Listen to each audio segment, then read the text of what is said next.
Le monde observe avec horreur la guerre en Ukraine entrer dans sa deuxième année. Les images de destruction et de souffrance dominent nos écrans. Le conflit a ébranlé les fondements mêmes de la sécurité européenne.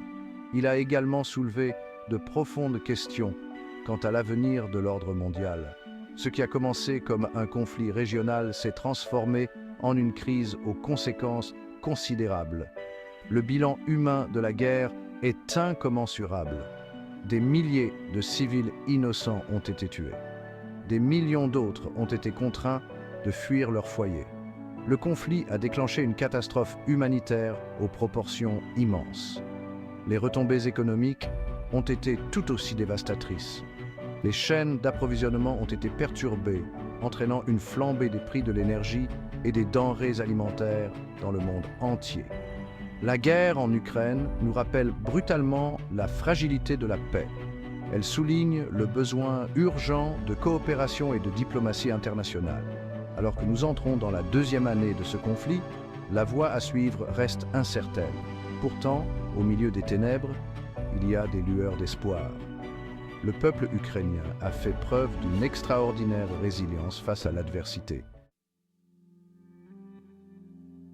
Pour comprendre la guerre actuelle, il faut se pencher sur l'histoire complexe de l'Ukraine et de la Russie. Ces deux nations partagent des liens culturels et historiques profonds.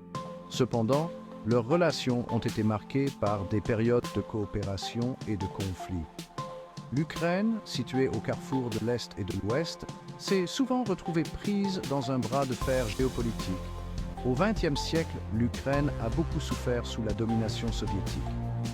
L'Holodomor, une famine artificielle orchestrée par le régime de Staline, a entraîné la mort de millions d'Ukrainiens.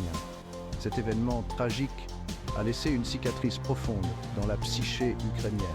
Il a nourri un désir d'indépendance et d'autodétermination. Après l'effondrement de l'Union soviétique en 1991, l'Ukraine a déclaré son indépendance. Cependant, la Russie n'a jamais pleinement accepté la souveraineté de l'Ukraine. Elle a continué à considérer l'Ukraine comme faisant partie de sa sphère d'influence. Cette tension sous-jacente finirait par déboucher sur un conflit ouvert. En 2014, la Russie a annexé illégalement la péninsule de Crimée à l'Ukraine. Cet acte d'agression a provoqué une onde de choc au sein de la communauté internationale. Il a marqué un tournant dans les relations entre la Russie et l'Occident. Les pays occidentaux ont réagi en imposant des sanctions à la Russie. Cependant, ces mesures se sont avérées insuffisantes pour dissuader la Russie de poursuivre son agression. L'annexion de la Crimée était une violation flagrante du droit international. Elle a également créé un dangereux précédent. Les actions de la Russie ont démontré sa volonté d'utiliser la force militaire pour atteindre ses objectifs géopolitiques. Cet événement préfigurait le conflit plus large qui allait suivre. Le 24 février 2022, la Russie a lancé une invasion à grande échelle de l'Ukraine. Les troupes russes ont franchi la frontière dans le cadre d'une attaque sur plusieurs fronts. L'invasion a été rapide et brutale, prenant beaucoup de gens par surprise. Les forces russes ont ciblé des infrastructures clés, notamment des aéroports, des bases militaires et des centres de communication. Le peuple ukrainien a répondu par la résistance. Des citoyens ordinaires ont pris les armes pour défendre leur patrie. L'armée ukrainienne, bien que surpassée en nombre et en puissance de feu, a opposé une résistance acharnée. Le monde a observé avec admiration le président ukrainien Volodymyr Zelensky émerger comme un symbole de courage et de détermination. Cinquième partie. Le front de l'Est, une guerre d'usure brutale. Les combats dans l'Est de l'Ukraine ont été particulièrement intenses. Les forces russes, soutenues par des groupes séparatistes, se sont engagées dans une guerre d'usure acharnée. Les deux camps ont eu recours à des bombardements d'artillerie massifs qui ont entraîné des destructions considérables et de lourdes pertes.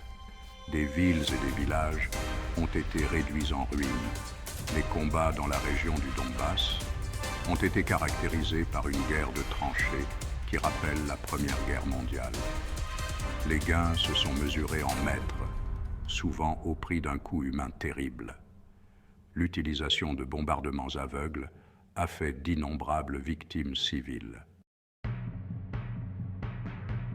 Sixième partie, le front sud, une lutte pour l'accès et le contrôle. Les forces russes se sont essayées de s'emparer des principales villes portuaires situées le long de la côte de la mer Noire. Le contrôle de ces pays est crucial pour les objectifs stratégiques de la Russie. Il lui permet de bloquer les exportations ukrainiennes et de resserrer son emprise sur la région. Il permet la suite d'un siège brutal de la résistance ukrainienne à la brutalité russe. Les combats dans le sud ont également l'utilisation de missiles à l'automate. La Russie a pris pour cible des infrastructures civiles, notamment des hôpitaux, des écoles et des zones résidentielles. Ces attaques sont condamnées comme crimes de guerre. Septième partie, le rôle de l'aide occidentale, une bouée de sauvetage pour la défense de l'Ukraine. Depuis le début de l'invasion, les pays occidentaux ont fourni à l'Ukraine des milliards de dollars d'aide militaire. Cette aide comprend des systèmes d'armes, des munitions et le partage de renseignements. Les États-Unis en particulier ont joué un rôle de premier plan dans le soutien à la défense de l'Ukraine. L'aide occidentale a été cruciale pour permettre à l'Ukraine de résister à l'invasion russe. Les armes anti-chars, telles que le Javelin, se sont avérées particulièrement efficaces contre les véhicules blindés russes. Toutefois, l'Ukraine a toujours besoin de systèmes d'armes plus perfectionnés pour contrer la supériorité militaire de la Russie. Huitième partie. Une crise humanitaire. Déplacement et souffrance.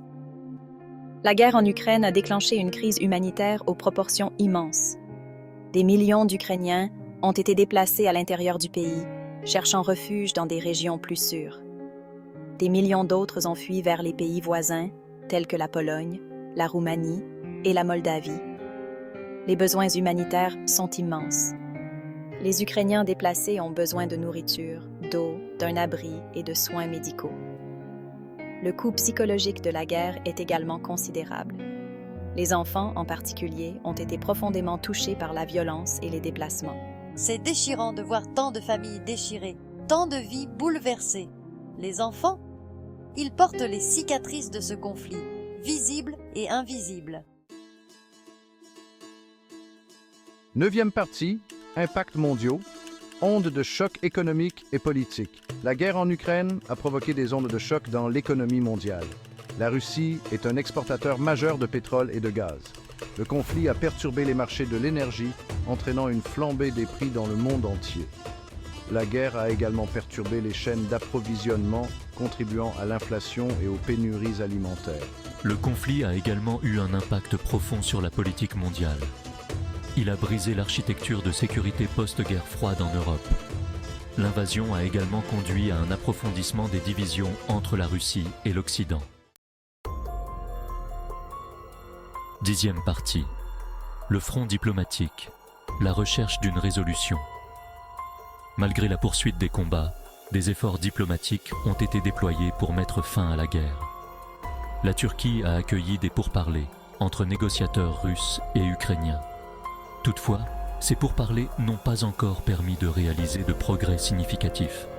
La communauté internationale a condamné l'agression de la Russie et imposé des sanctions. Cependant, ces mesures n'ont pas encore persuadé la Russie de changer de cap. Un règlement négocié du conflit semble lointain à ce stade. Onzième partie, perspectives d'avenir, les voies de la paix et de la reconstruction. Alors que la guerre en Ukraine s'éternise, le coût humain et économique ne cesse d'augmenter. La voie de la paix reste incertaine. Cependant, il est clair que toute solution durable doit s'attaquer aux causes profondes du conflit. Cela implique le respect de la souveraineté et de l'intégrité territoriale de l'Ukraine. La communauté internationale doit également s'unir pour fournir une aide humanitaire aux personnes touchées par la guerre. Les efforts de reconstruction seront considérables. Reconstruire l'Ukraine exigera un engagement soutenu de la part de la communauté internationale. En fin de compte, la guerre en Ukraine est une tragédie pour toutes les parties concernées. Elle nous rappelle brutalement le coût humain des conflits et la fragilité de la paix.